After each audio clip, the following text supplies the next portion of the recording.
go on this field with 15 tough men, kick your ass. And so the average guy is coming out there, like, oh, I got an A, I went to Princeton, I went to Harvard. And the corporate America comes out and they go, boom. So that's why when I talk to young people, I say, look, it's a team sport. So the first person I have is a bookkeeper. Bookkeeper is the lowest paid person on my team, but the most important. Right. The bookkeeper then keeps the accurate records that my accountant can use, and my attorney can use, and my banker can use. That's the combination there. And my banker, my attorney, and my accountant must work together as a team. Most people, they're bankers, accountants, and attorneys, don't work together as teams.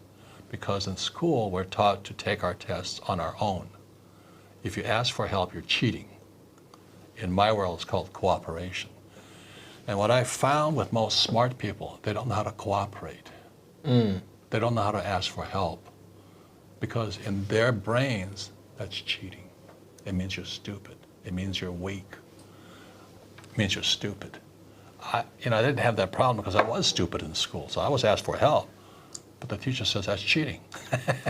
And that's very interesting because I had the fortune to start a company when I was 16 years old, and that was exactly the mentality that I had. If I don't do everything well, if I'm not the person that has all the answers, I'm failing. And I was not the best student, so I didn't really stuck by the rules. And I think that's an interesting thing with you. What rugby taught you, and being in the Marine Corps. Yeah, taught you. When we flew into combat, we flew in as sections of aircraft. Right.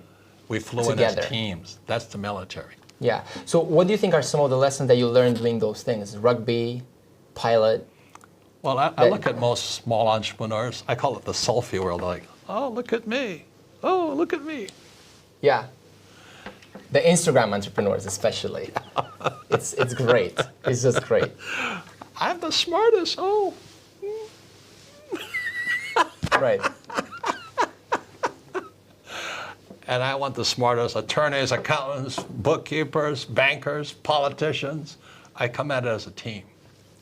Just think about this. It's like a basketball team. They're playing basketball. But you went to Harvard. You have a master's, your PhD. But you're playing against 5 guys.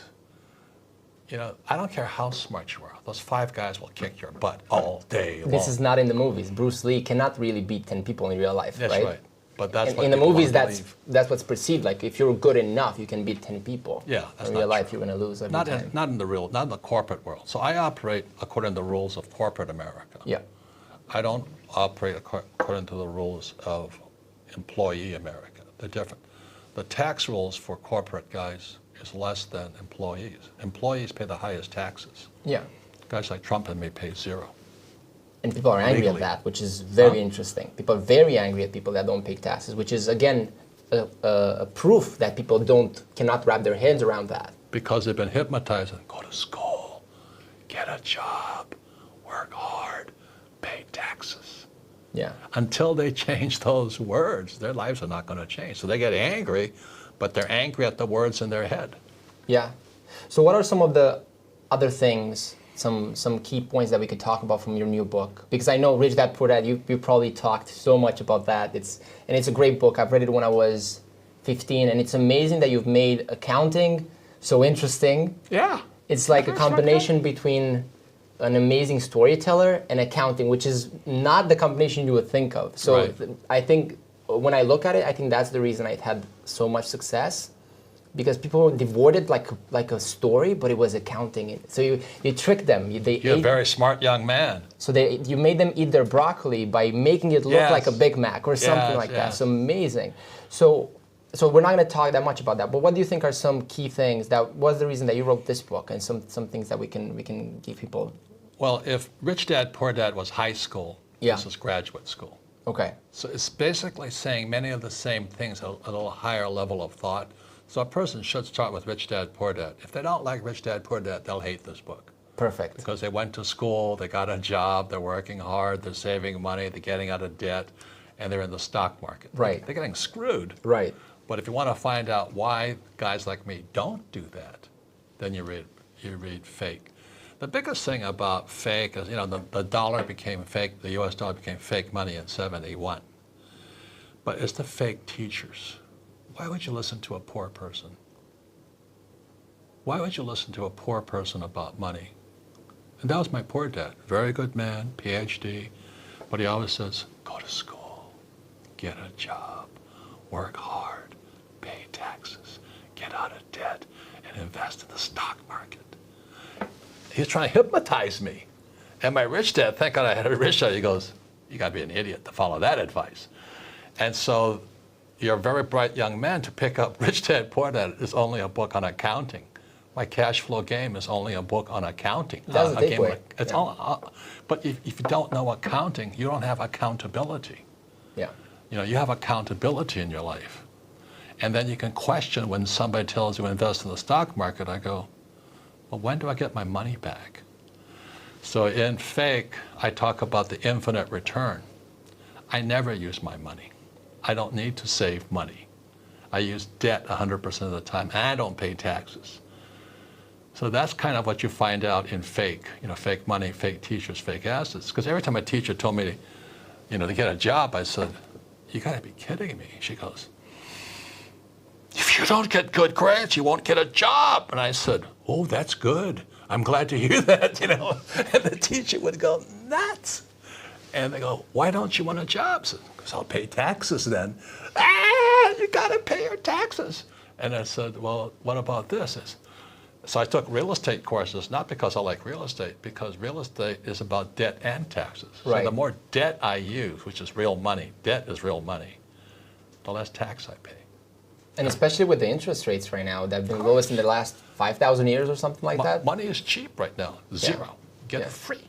Yeah. Why would you save it? Why would you save it when they print it? It's until you question, all the young people, they just question what's inside that head. Who hypnotized you? Parents most of the time. Most probably. And were your parents rich or poor? Probably poor. Well, hard-working, right? paying taxes, they went to school, if you're middle class. Yeah. So for the people... Do you think Donald Trump's sons pay taxes? None of them pay taxes. No. Do you think they have jobs? No. In that book, I have Jared Kushner, who's Ivanka Trump's husband. Yeah. And the New York Times interviews him. The reporter is an A student, smart guy with a job, and he just can't understand how Kushners, who are richer than the Trumps, Jewish family richer than the Trumps, how they get away with not paying taxes. And this reporter was going crazy. It's in the book, in Fake. He just couldn't understand it because he's been hypnotized. So it's a collision of ideas. So when I say I don't pay taxes, then this whole you're cheating, you're a crook, you're a criminal comes up. And then they can't hear me. And I talk about trading, investing. I invest as an insider.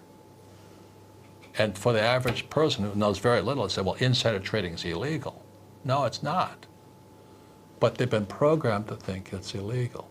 There are certain forms of investing where insider trading is illegal. But for the most part, it isn't illegal. But what fires off, because they've been hypnotized, oh, insider trading, he's a crook, oh, and he doesn't pay taxes. Do you think I'd be writing about it if I was a criminal? So I wrote Fake so people could challenge the hypnosis in their brains, go to school, work hard, pay taxes, get out of debt. I used debt as money, because in 1971, money became debt. Yeah. So it seems like an underlying psychological problem more or less than information, because the information, it's available. You do such an amazing job. Well, you put your life against this goal, basically. And I'm curious about why you do that and why you continue to do it, because I think it's not intuitive to people. Like, he can make all this money and he spends his time with me in an interview teaching young people. Like, it's not exactly the most ROI use of your time, right? So if you look at it from the outside. But what do you think is so if I'm a young person listening, I'm going to listen to this. What do I have to do to break the hypnosis? Because most people that don't want to hear it will dismiss the message. Yes. So should I meditate? Should I spend time thinking about it? Should I just...